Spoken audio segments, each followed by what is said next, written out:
The Sinking of the Titanic and Other Great Sea Disasters, edited by Logan Marshall. Chapter 3. The Maiden Voyage of the Titanic.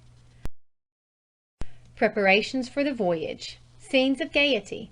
The boat sails. Incidents of the voyage. A collision nearly averted. The boat on fire. Warned of icebergs. Ever was ill-starred voyage more auspiciously begun than when the Titanic, newly crowned empress of the seas, steamed majestically out of the port of Southampton at noon on Wednesday, April 10th, bound for New York. Elaborate preparations had been made for the maiden voyage.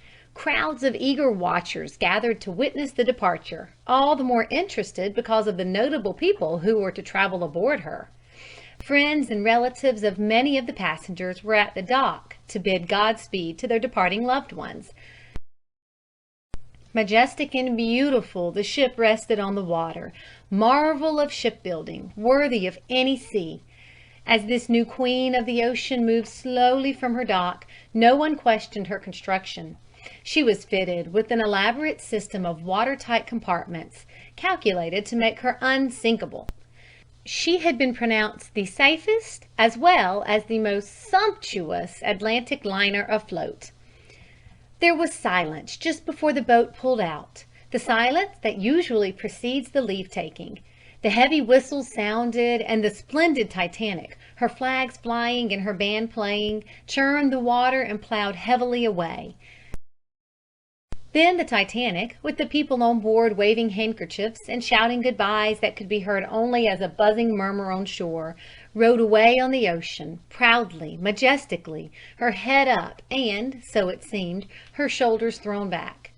If ever a vessel seemed to throb with proud life, if ever a monster of the sea seemed to feel its oats and strain at the leash, if ever a ship seemed to have breeding and blue blood that would keep it going until its heart broke, that ship was the Titanic.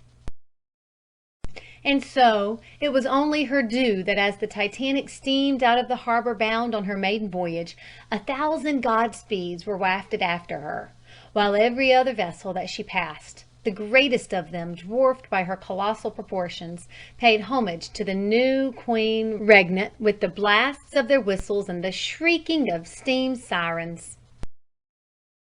In command of the Titanic was Captain E.J. Smith, a veteran of the seas and admiral of the White Star Line fleet. The next 6 officers, in the order of their rank, were Murdoch, Lightoller, Pittman, Boxhall, Lowe, and Moody. Dan Phillips was chief wireless operator, with Harold Bride as assistant.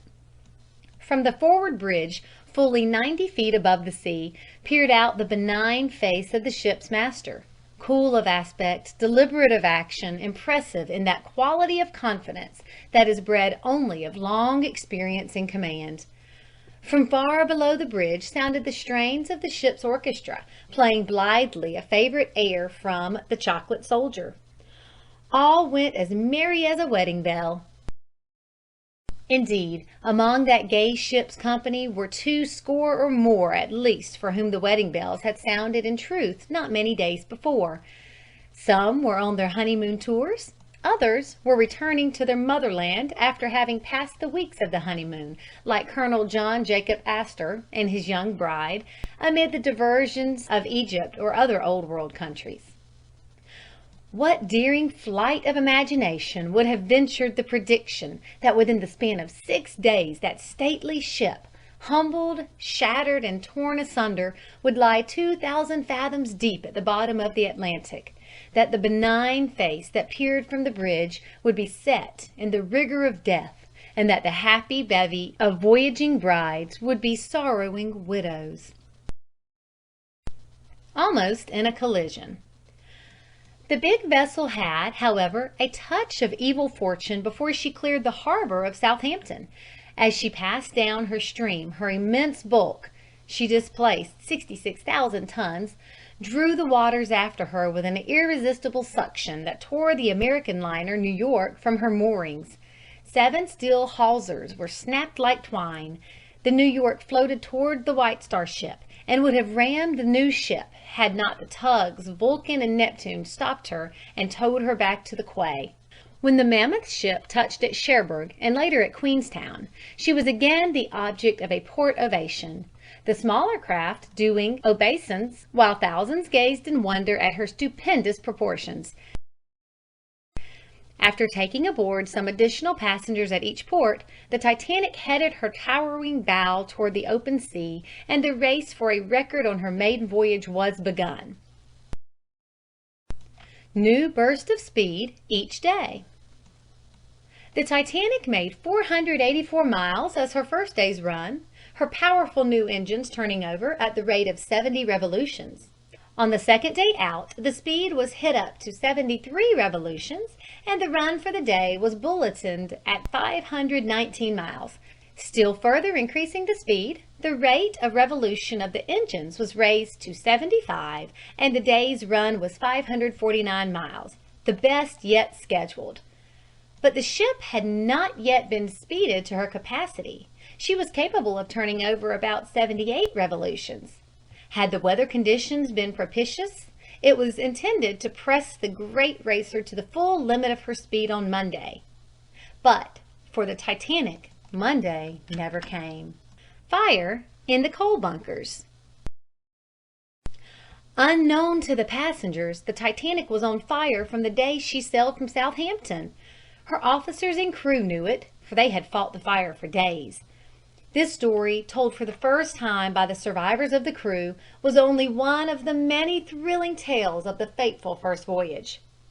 The Titanic sailed from Southampton on Wednesday, April 10th at noon, said J. Dilly, a fireman on the Titanic. I was assigned to the Titanic from the Oceanic, where I had served as a fireman. From the day we sailed, the Titanic was on fire, and my sole duty, together with 11 other men, had been to fight that fire. We made no headway against it. Passengers in ignorance. Of course, he went on, the passengers knew nothing of the fire. Do you think we'd have let them know about it? No, sir. The fire started in bunker number 6. There were hundreds of tons of coal stored there. The coal on top of the bunker was wet, as all the coal should have been. But down at the bottom of the bunker, the coal had been permitted to get dry. The dry coal at the bottom of the pile took fire and smoldered for days. The wet coal on top kept the flames from coming through, but down in the bottom of the bunkers the flames were raging. 2 men from each watch of stokers were told off to fight that fire. The stokers worked 4 hours at a time, so 12 of us were fighting flames from the day we put out of Southampton until we hit the iceberg. No, we didn't get that fire out. And among the stokers there was talk that we'd have to empty the big coal bunkers after we'd put our passengers off in New York, and then call on the fireboats there to help us put out the fire. The stokers were alarmed over it, but the officers told us to keep our mouths shut. They didn't want to alarm the passengers.